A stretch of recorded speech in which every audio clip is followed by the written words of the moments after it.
So this may seem like your standard update video, but surprise, surprise, it's not. It's a little bit more professional, okay, which is why I got this on. It's because this is the introduction video, and when I say the introduction video, you might be like, what the hell are you talking about? You've had a channel for 2 years already.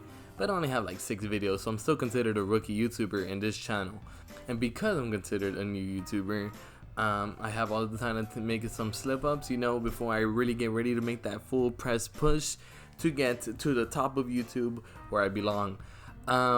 So if I want to get to the top, I have to start uploading sometime, right? And what better way to show you the new and improved Ivan than to show you the new and improved setup, how we're going to start recording. We're finally going to have a consistent place. It's no longer going to be living room, kitchen, mom's room, living room, kitchen. It's going to be one place. This is going to be it, unless we're doing a part where I jump off something like I did in that last video. It seems a lot more painful than it was. But speaking of the last video, I enjoyed it actually. I enjoyed making the video. It's kind of cool, actually making a review video. But I realized that that shit's hard. And yeah, we don't want to do stuff that's hard.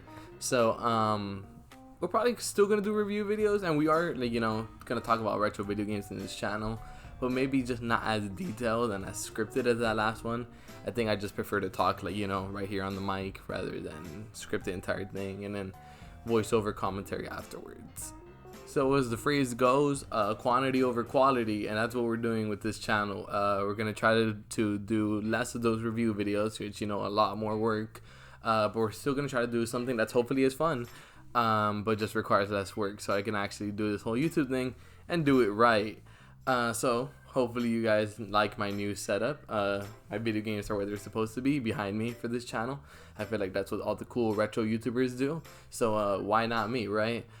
I also have an arcade machine, if you guys wanted me to talk about that.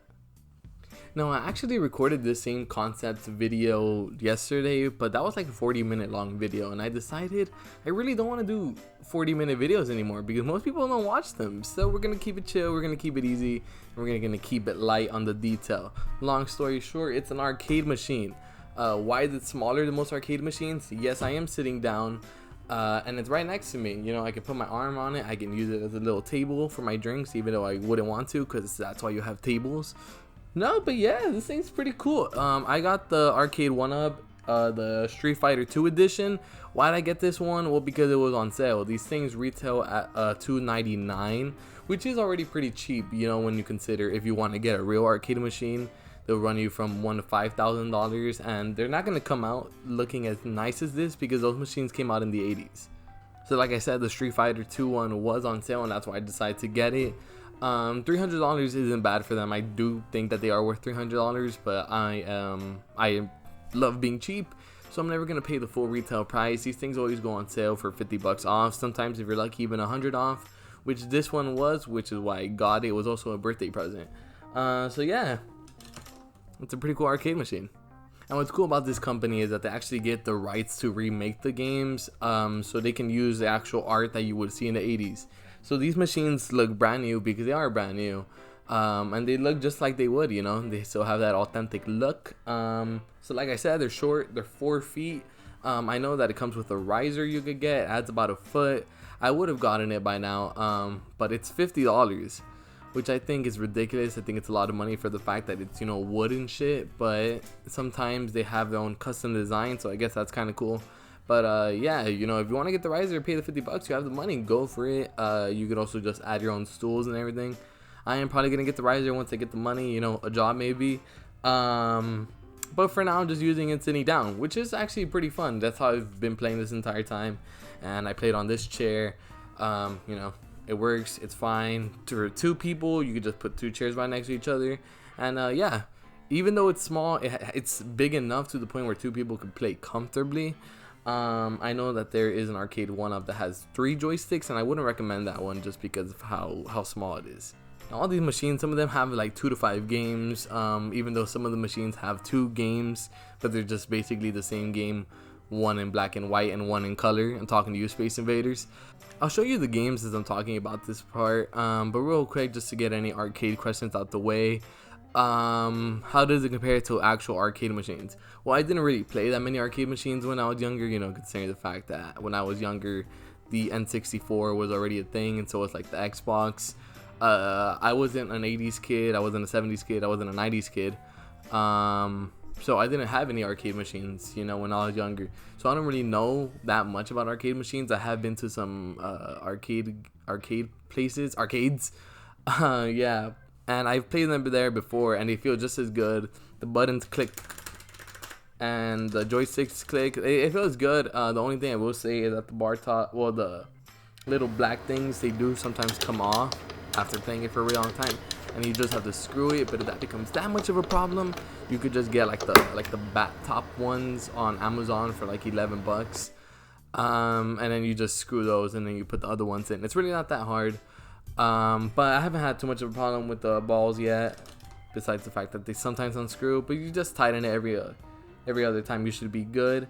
The only thing I will say about my machine is the sides compared to some others are kind of bland. Mine is just the Street Fighter 2 logo, which I guess is fine. You know, it looks cool, but some machines like Space Invaders and Pac-Man just look a lot better. But I wanted to get a game that had a little bit more replayability than Pac-Man. Not that I don't love Pac-Man. It's just, if you're gonna have one arcade machine, you know, maybe Pac-Man would be the best one. But I really shouldn't be talking, because this comes with Street Fighter 2, 3 different versions. Yeah, it's weird to think about, but I guess, you know, the people who really like Street Fighter 2 say that there's a big difference. Championship Street Fighter 2, the Championship Edition, I think that's just a regular, like the best edition of Street Fighter. And then Super Street Fighter, so I think that introduced like new special moves, and it's called the new Challengers because it came with 4 new characters, as you can see right there. And then Super Street Fighter 2 Turbo, it's just Super Street Fighter 2, the new Challengers, sped up by a lot, and it's a lot harder too. So yeah, they all do, I guess, feel like a different game. You know, the second one has the inclusion of the super specials. If you don't want to play the most easiest traditional Street Fighter, then I guess you would like the Championship Edition. So yeah, I guess each one has its own appeal, but still it is Street Fighter 2 3 different times. But if it is a dream to have your own little arcade at your house, you could easily get a couple of these machines in a room where you have some extra space, or just get one if you really just needed one. These things aren't that expensive. Once again, they retail at $300. The more expensive ones with like lit up marquees and I guess some, you know, other stuff, like that golf one, that one's I think $400. Golden Tee, there you go, that's what it's called. I think that retails at $400. So some of them are more expensive than the others, so you just have to see how much. But the main price point is at $299, and I think for at $299, instead of paying $1,000 to $5,000, most machines, you know, the real ones are like 600 pounds. I'm assuming this is like 60, and they take up a lot less space, you know. And if a real machine breaks down, it's a lot harder to fix than if something like this breaks down. It's just a little small box in the back, and that's what the games are running on, because, you know, technology evolves. The game looks beautiful. Some people are complaining about the fact that it doesn't have like those I forgot what the name of those lines that like makes it feel more real. CRT lines, I think that's what they're called. It is an LCD screen, so, you know, I guess if you really wanted to have like the little pixels and all that, well, all the lines, then I guess you're out of luck. I know there are some people who just put their retro pies in it, and then they put like 1,000+ games. You could do that. I'm not gonna do that, because I feel like in the future, when I have the space for more of these things, I want to buy different ones or different games. I just like the fact that, you know, each game has its own artwork. I want Pac-Man to look like Pac-Man. I don't want to play it on a main cabinet. And there just are some games that are going to come out on arcade 1-ups. You know, they're not going to be able to get the rights to everything. So I might just have, you know, one main machine in my house so I can play the games that I can't play on this. It only has 3 volume settings. It has mute, has like medium, and then it has full volume. Yeah, I do wish that it had more settings, but in terms of loudness, it's not bad. I'm not going to say it's the loudest thing, but if you're playing right here and it's on full max volume, you definitely will hear it. Even if it's on middle volume, you definitely will hear it. I remember the first time I assembled it myself, because yeah, you do need to assemble it yourself, but it's pretty easy. I've never assembled anything in my life, and I was able to do it. You just need a screwdriver and maybe somebody to just help you, you know, like hold something as you're like screwing it in. It's really not that hard. The hardest part was installing the monitor. That was a bitch, just because some nails were really hard to put in. But besides that, it was pretty easy. I did it myself.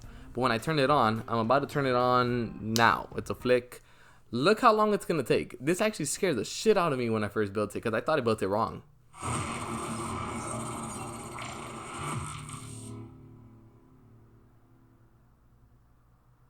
Yeah, so it's pretty loud. So to finish off, do I really think that this arcade machine is worth $300? Well, yeah, I do. Now there's gonna be people who are gonna say, for $300 you could make the machine yourself and then, you know, make it way better and then put whatever art you want on it. But how much is that really gonna be? If you really want to get the best controls on the joystick, if you want to get the best screen, you know, you have to get the Raspberry Pi and you have to buy the artwork and then install it. It's taking time. It requires a lot more handyman tools than I have. So I really want to be able to do something like that, and I'm not going to be able to afford something like a $5,000 machine, nor would I have the space for it. So if you really want the arcade experience and your home, which is what this company, you know, they really promote that they are, you know, arcades for the home, well then yeah, it totally makes sense. It makes sense for the average Joe. If you really need an arcade machine that has the best joysticks and just the best filters, then yeah, you know, that this isn't for you. But each one has 3 games, 2 to 4, 2 to 5, and some of them are really cool, like the Pac-Man one and the Marvel Superheroes one that recently got announced. So I'm really excited for these machines. If they ever come out with NBA Jam, I'll be buying it immediately. But thank you guys for watching. My name is Ivan. Hope you guys enjoyed the new setup. In the future, this thing will be pushed back, or maybe kept a little bit closer next to me, and then just have the game in the back. I don't know, that might be a little distracting, but we'll see how I feel about it when I'm editing the video. Once again, if you like the video, make sure you like, and then you comment, and then you subscribe. If you're already subscribed, make sure to hit that notification bell. I should probably get a little bell that I can hit. Maybe that would be corny, or maybe I could pull it off. We'll never know because I haven't tried. So I hope you guys enjoyed the video, and I'll see you on the next one.